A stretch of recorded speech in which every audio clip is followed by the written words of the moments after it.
Сауысқаннан қорғанайық деп осындай жалбыратып көлеңкелеп қойдым.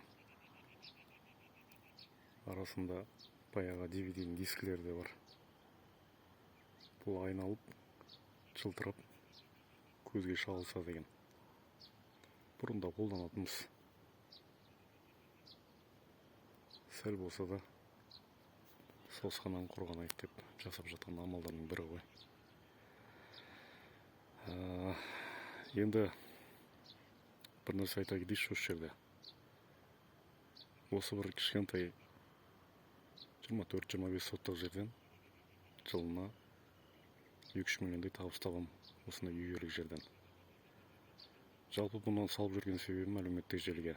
Міне осындай шағын жерден де басқа жаққа сандалмай, ауылда да кәсіп жасап, осындай диқаншылық жасап, көзін тапсаңыз, осындай үйгерік жерден де 2-3 миллион теңге табыс табуға болатындығын көрсетіп жүрген жайым бар ағайын.